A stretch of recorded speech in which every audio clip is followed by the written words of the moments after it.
Buenas noches a todos, un gusto estar acá. Nuevamente hablando con ustedes acerca de el derecho informático, la protección de datos y más recientemente el Reglamento General de Protección de Datos de la Unión Europea. El año pasado, más o menos para mayo, creo que muchas empresas estaban corriendo a nivel europeo y aún a nivel nacional. Estábamos a la expectativa de que nos íbamos a enfrentar con algo. ¿Qué era ese algo?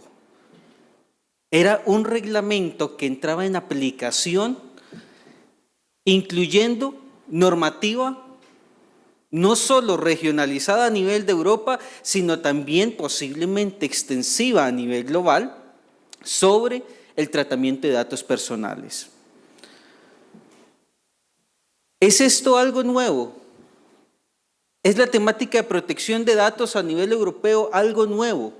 Bueno, si nos vamos nosotros un poco atrás, vamos a encontrar que hay una directiva del año 95 que justamente trata sobre la regulación del procesamiento y la circulación de datos a nivel europeo.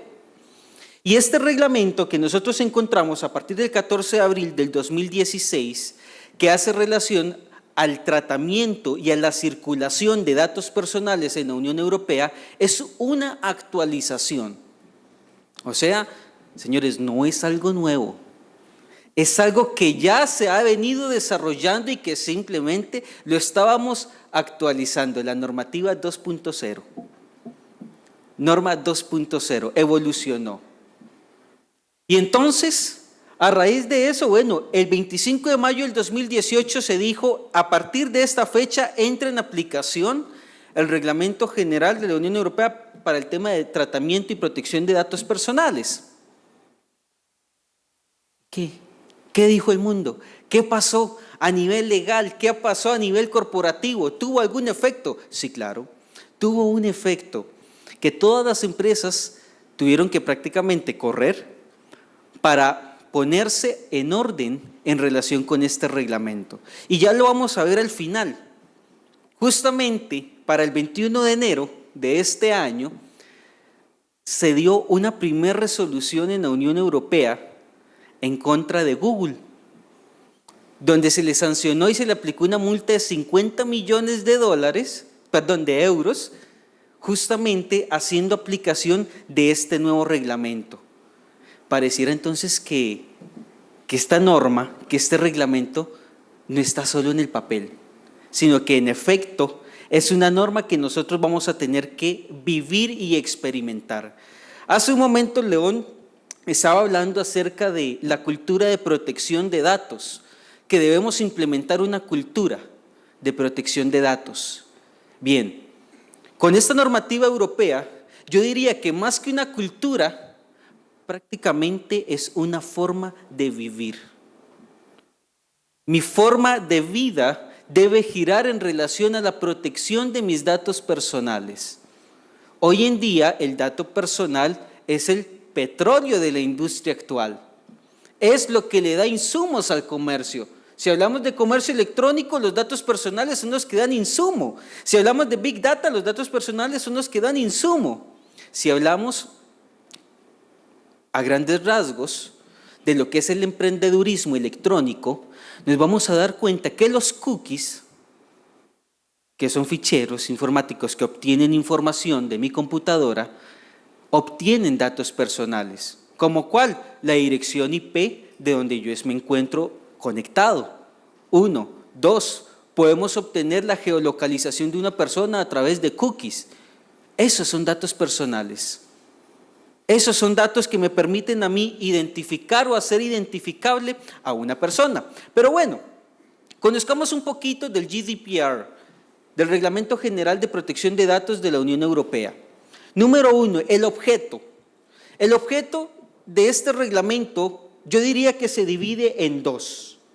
Número 1, vamos a hablar que está relacionado con la protección de personas físicas en lo que respecta al tratamiento de datos personales.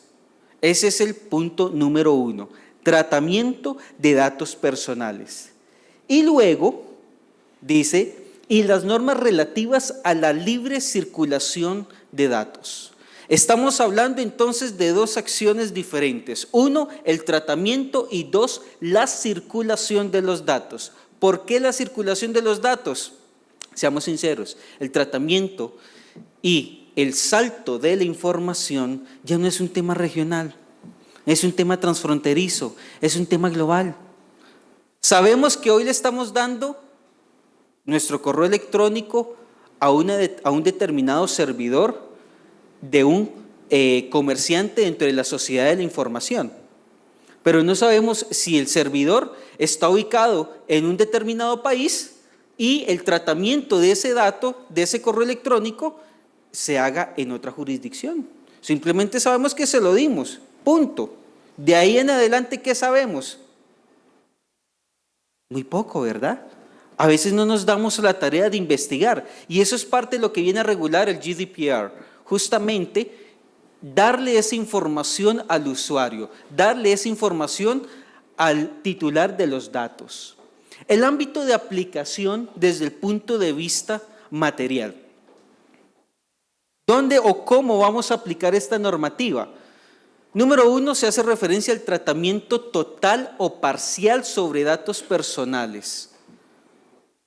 Actualmente, la normativa costarricense hace relación al tratamiento total o al tratamiento análogo, al tratamiento digital, electrónico, y al tratamiento análogo de los datos a nivel nacional. El Reglamento General de la Unión Europea hace una distinción en cuanto al tratamiento total o parcialmente automatizado. ¿Por qué total o parcialmente automatizado? Si nos vamos hoy en día a las estructuras de IT de las compañías, nos vamos a dar cuenta que hay datos que no necesariamente necesitamos, o no necesariamente vamos a usar en formato electrónico. Basta con que tengamos un formato manual, lo vamos a guardar en un fichero analógico, análogo, físico, y lo podemos mantener y procesar de esa manera. Bien, además de esto, vamos a ver que esta norma se aplica al tratamiento no automatizado de datos personales, contenidos o destinados a ser incluidos en un fichero. ¿Qué es un fichero? Un fichero justamente es un conjunto, es una recolección global de datos, sea digital o sea físico. Y eso nos viene entonces a la aplicación territorial. El ámbito territorial, diría yo que se va a enfocar en 3 niveles diferentes, pero eso sí, el nivel 2 y el nivel 3 van a estar vinculados. A nivel territorial vamos a encontrar que el GDPR se va a enfocar específicamente al tratamiento de datos personales en el contexto de un establecimiento responsable o del encargado dentro de la Unión.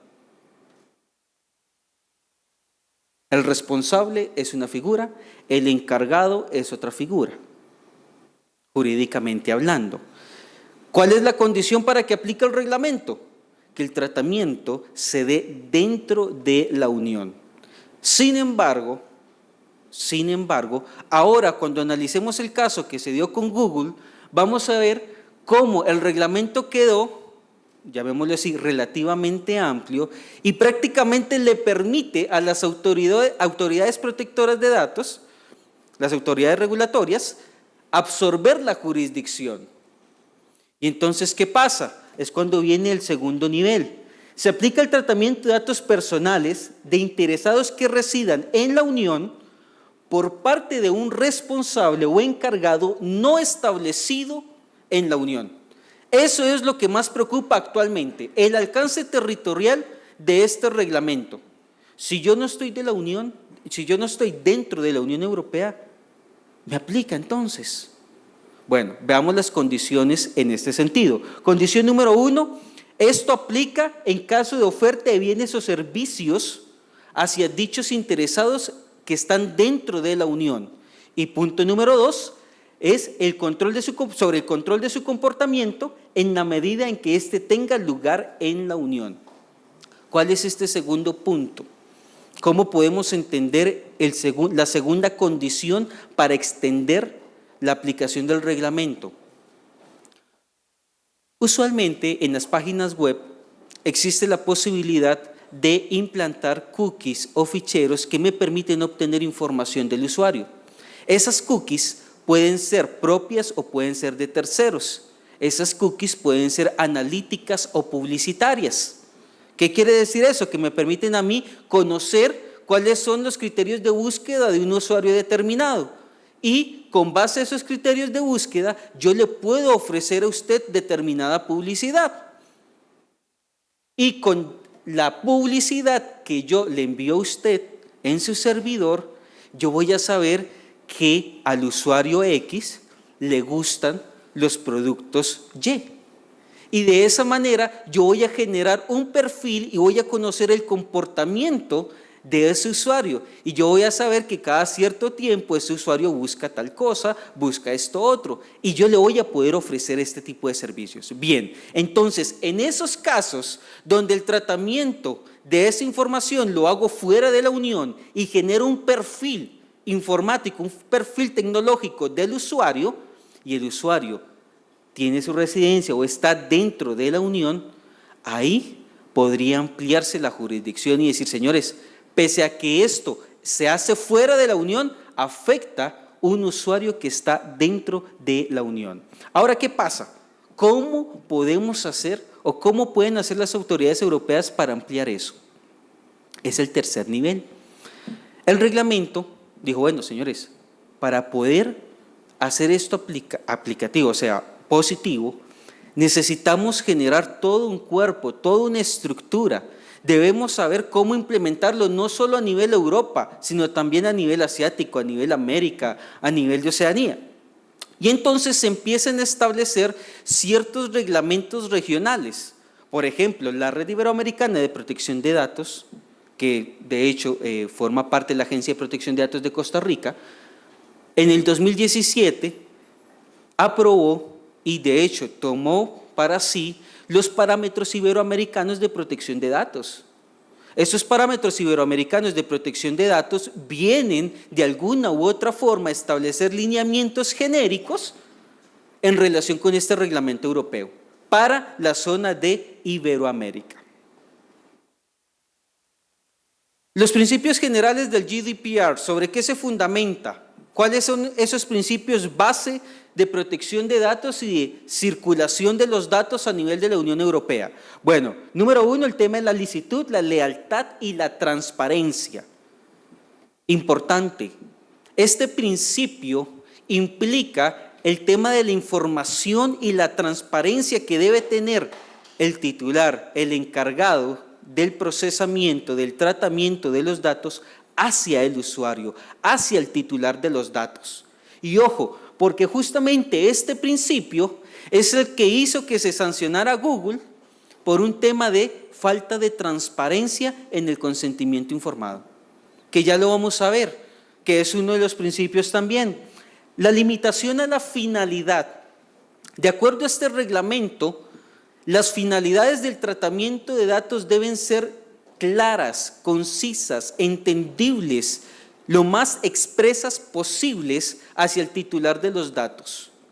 De hecho, les adelanto, a nivel de la autoridad reguladora en Francia, se estuvo analizando las políticas de privacidad y el consentimiento informado de Google para ciertas aplicaciones informáticas que tenían y que se estaban desarrollando en Francia.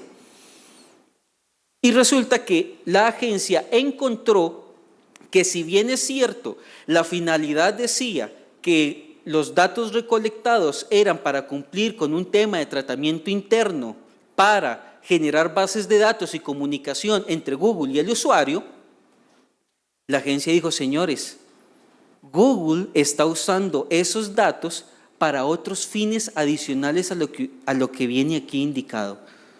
Entonces, está faltando al deber de transparencia y a la limitación de la finalidad. La minimización de datos. Vamos a limitar el tratamiento a los datos estrictamente necesarios. Si yo no necesito el número de teléfono de una persona, no lo voy a pedir. Basta con información básica y necesaria para la base de datos y para el cumplimiento del fin del procesamiento. La exactitud, bueno, este principio de hecho es uno de los elementos que también fundamenta la normativa nacional. La limitación del plazo de conservación, esto es todo lo relacionado con el derecho al olvido a nivel europeo, que de hecho tiene tela que cortar en cuanto si efectivamente podemos ejercer ese derecho, si existe ese derecho al olvido en el Internet, que de hecho ya lo hemos analizado aquí en la comisión. El principio de integridad y confidencialidad, la responsabilidad proactiva y el consentimiento informado. Cuando hablo de responsabilidad proactiva, es necesario realizar la siguiente aclaración. En Europa, de acuerdo al reglamento, pueden existir varios responsables del tratamiento de datos personales. En esos casos, existe una responsabilidad solidaria entre los corresponsables en el tratamiento. Independientemente, si uno está dentro de la unión y otro esté fuera de la unión, existirá una relación solidaria. Ahora, ¿qué pasa? Eso, de acuerdo al reglamento, se establece que va a existir un acuerdo entre estos corresponsables.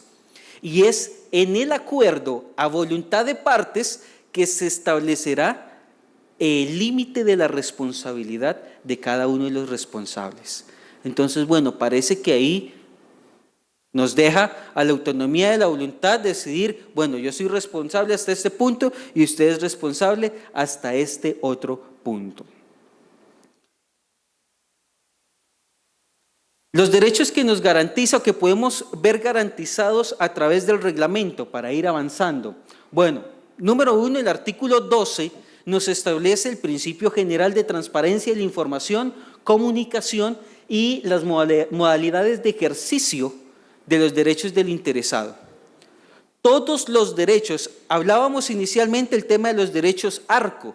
Bueno, ya a nivel de protección de datos creo que superamos la teoría ARCO y ampliamos la garantía de derechos a nivel del titular de los datos personales. Tenemos el derecho de acceso a la información, el derecho de ser informado.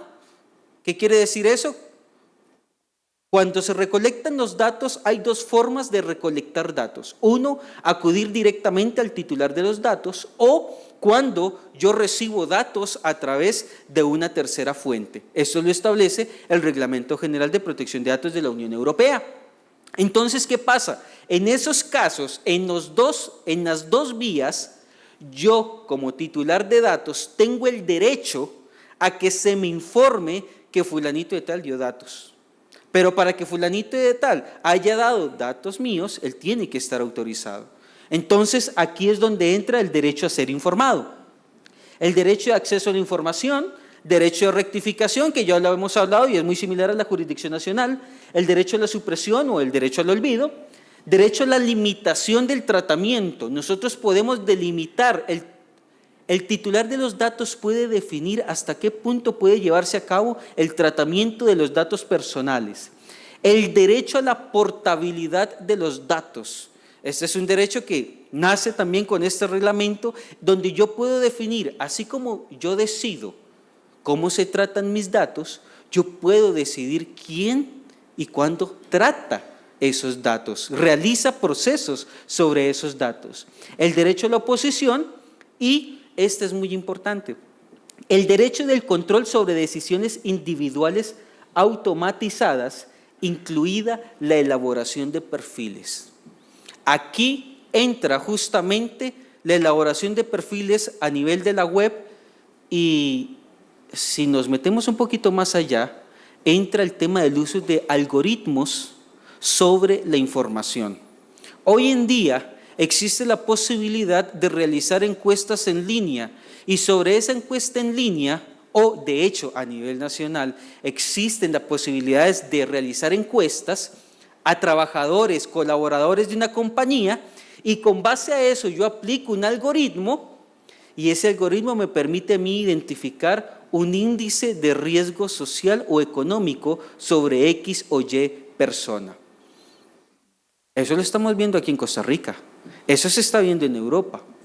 El uso de algoritmos para el tratamiento de datos personales, para generar estadísticas, para generar Big Data, el tema del blockchain. ¿Y nosotros qué estamos haciendo?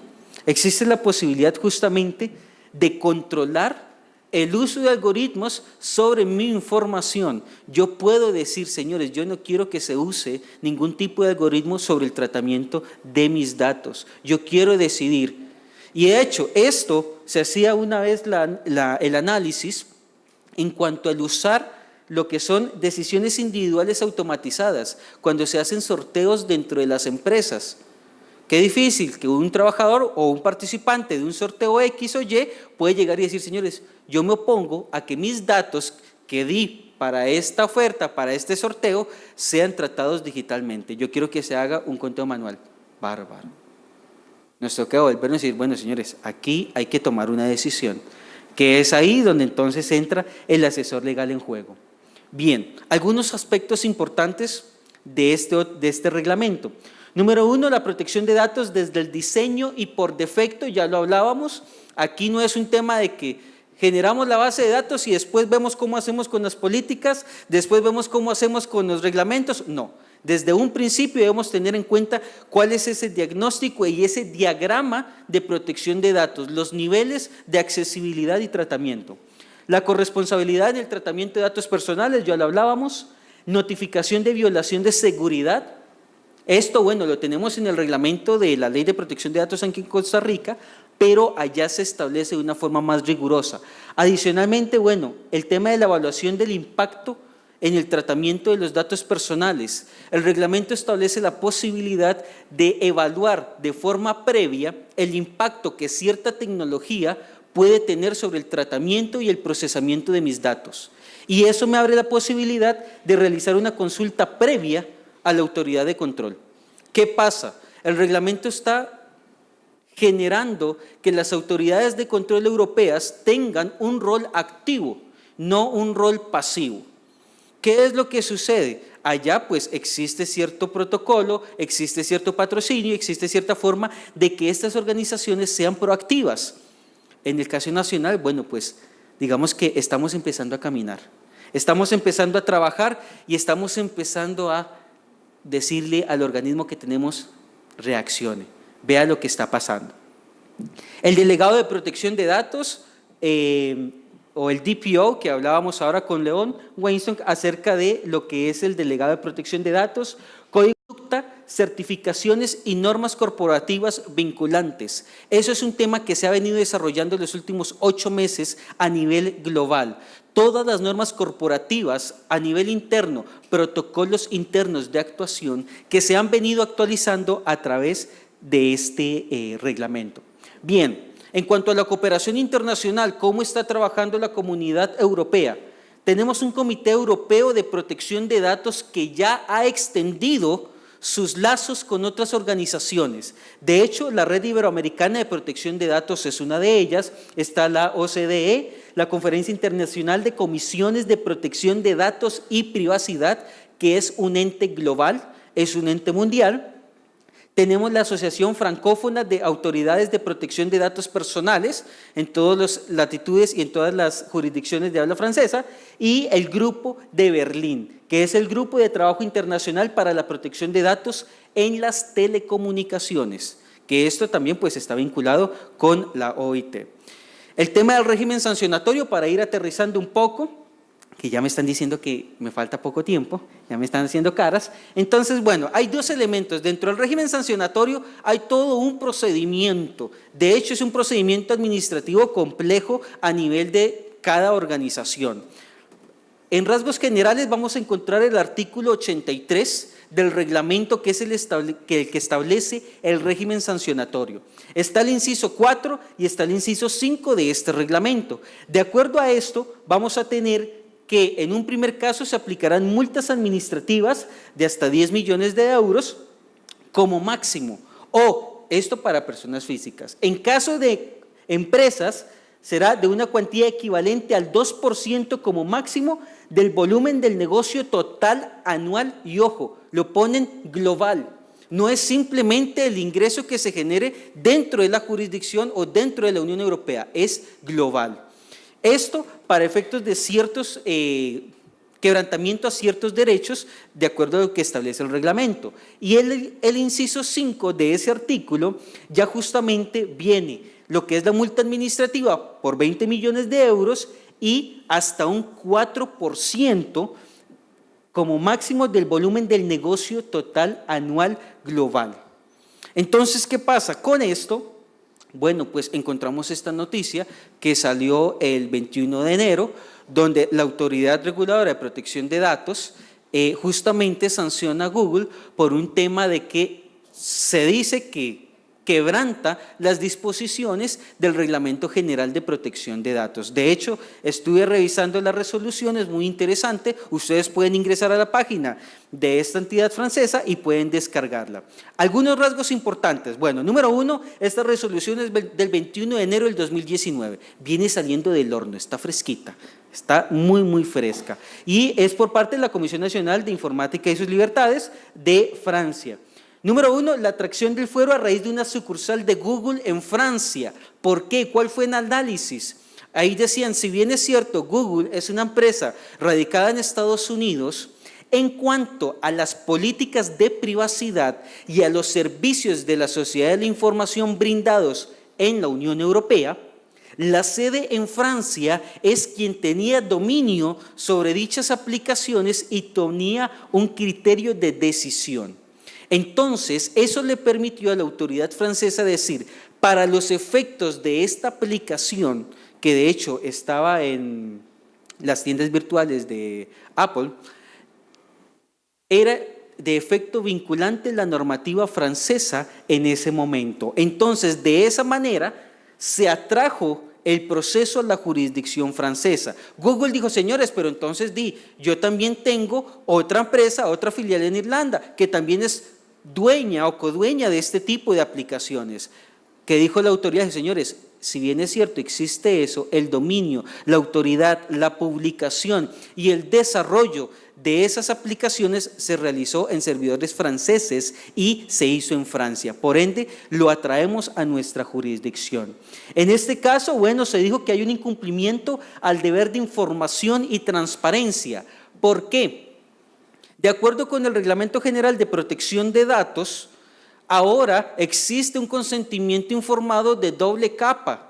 Antes simplemente era llegar y decir sí, no, punto. No, ahora existe lo que es una ventana emergente donde te informan sobre las políticas de privacidad y adicionalmente te permite expandir el conocimiento a través de un link, te permiten expandir para que conozcas en su totalidad las políticas. Una vez conocidas, ya no es como antes que simplemente dabas clic en un cuadrito o que ya venía en un check predefinido el yo acepto. Ahora necesariamente debe existir una aceptación expresa, que de hecho la aceptación se puede verificar a través del correo electrónico.